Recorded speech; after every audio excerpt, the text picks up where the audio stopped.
Television. I'm Charles Eruka. And I'm Loretta Chiogo. Here are the stories we're tracking at this time.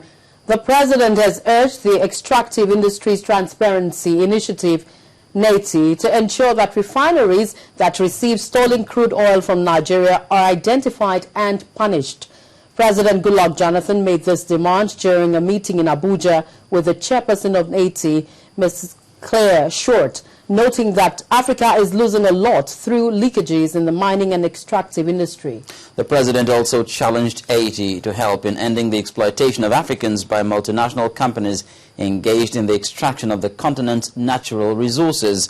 On her part, Ms. Short briefed President Jonathan on Haiti's efforts to ensure that mineral resources of countries are well managed and utilized for the benefit of their citizens.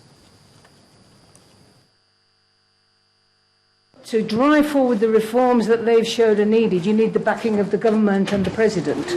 And the president has taken a lot of interest in this work and has promised stronger backing, and he's about to appoint this committee with more senior representation so that all the ministries will be forced to implement the necessary reforms. And we also discussed the whole question of oil theft from the Delta and the sort of criminals who take it into ships and go off into the international system, and how more can be done about that. But I think personally that Zainab and the chair, Ludum, have done a fabulous job. It's now clearer and clearer where the money is going missing in Nigeria. And if the government gets behind the reforms that they have suggested, we could get lots more money for the government and then make sure that money is properly spent for the people. The chairperson of Haiti, Ms. Claire Short. To politics now. The winner of the Delta Central Senatorial District by-election, Mr. Emmanuel Aguariavodo, defeated his closest competitor with over 200,000 votes, which has thrown up celebrations among the ranks of the PDP. The governor of Delta State, Emmanuel Edouard, joined other members of the party to celebrate the victory. The winner says, with this result, there is no party that can challenge the PDP's dominance. Victory, they say, is sweet. For the PDP in Delta State, the results of Saturday Delta Central Senatorial by-election calls for celebration. In that light, the governor of Delta State, party members and the candidate gather in this room. This meeting is not only to celebrate, but to assess the efforts the party has put in the election. We speak with one voice, nothing can divide us. And yesterday, as PDP members of Delta Central, we spoke with one voice. The battle may be over after the polls. For the candidate, the victory is an assurance of the party's dominance in the state. With this unity, I don't see any party. There's no party in Delta State today that can rival us. There's none. Reclaiming Delta Central Senatorial District appears to be the essence of the result for the PDP members gathered in this room. But beyond the politicking, the interests of the people must now be top on the agenda of a new senator.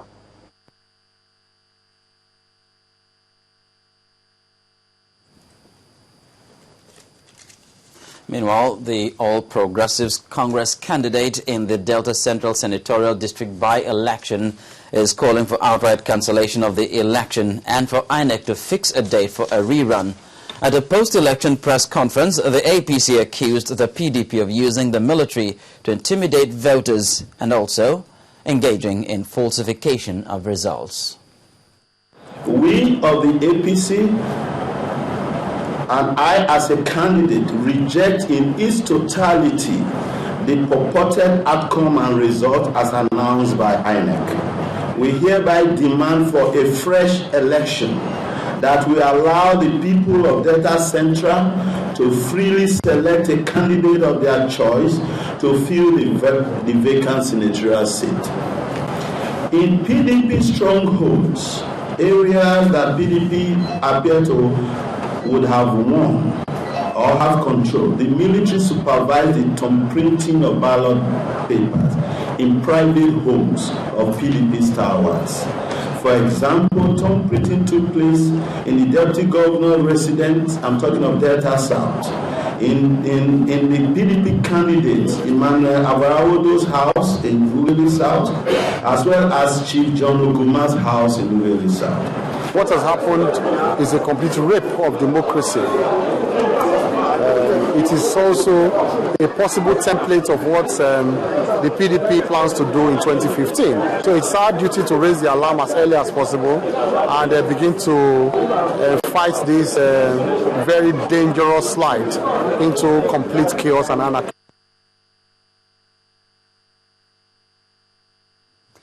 Now, thousands of market women have protested at the nation's capital against the lingering strike by the Academic Staff Union of Universities.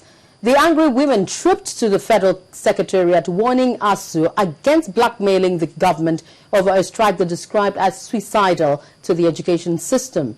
They noted that the union has been faceless in its negotiations despite the government's 130 billion naira intervention.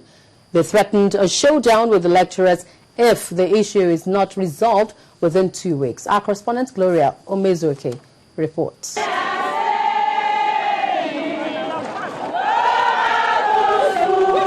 The placards carried various inscriptions. The women and students took to the streets in open defiance to the rules of traffic. With thousands of women right behind me urging ASU to go back to school or face whatever action they come up with. Well, this is the first time they're coming out in mass to protest the very essence of the ASU strike. The angry women insist they cannot fold their arms and watch their children continue to stay out of school for over 3 months in the guise of a strike they are beginning to see as irrational. With agreement that state university and federal state university should be on the same salary. Now, so they are lying to us and they are trying to blackmail federal government. Not the federal government saying I'm a trader. They should go back to school. Can't you resolve something amicably? The women gave the striking lecturers until the end of the month to resolve the crisis or face a showdown. Let them not go end of this month. You will see what we do. We are traders, we are market women. We don't want trouble in this country. You don't do now. This one go bring it on. This one go bring it on. Can't we have peace in this country for a change? The women again converged on the Ministry of Education, demanding audience from the minister. On Friday, we were with ASU, and I believe that the discussions we held with them, that something very, very positive will come out of it. There were, however, mixed reactions from other Nigerians on the ASU strike. They're supposed to call the strike back now. At least our children are suffering at home. At least the government should look into it, I beg. Our legislatives, most of their children are not here. If their children are here and they are good fathers, they will have called off the strike. I think their demand is genuine because it's supposed to be an agreement that was reached. So the government is obliged to fulfill that agreement. As Nigerians await the 2-week ultimatum by the women, meetings to resolve the growing face-off continues. Gloria Omezuoke, Channels Television News.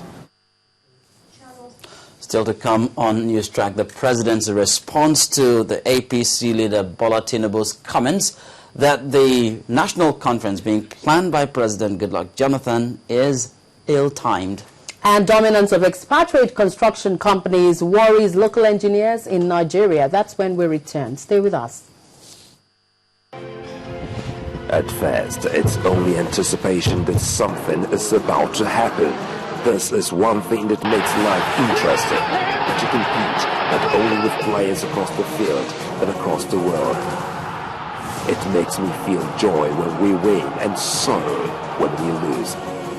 The action and reaction, colliding, falling, dropping, despite the odds. I love it because it brings me tears. Tears of victory, tears of joy. The skill that leads to the pass that leads to the shot that leads to the goal that determines the ultimate. Channel Sports, defining the moment of true sport.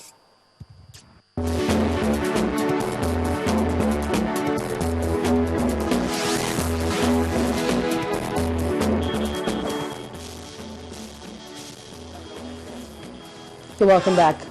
All our top stories and other programs can be found on our websites, channelstv.com and on youtube.com/channelsweb. You can also get us on the move. Visit m.channelstv.com channelstv.com to view us live on iPad, iPhone or BlackBerry. You can also download the Channels TV app for Android.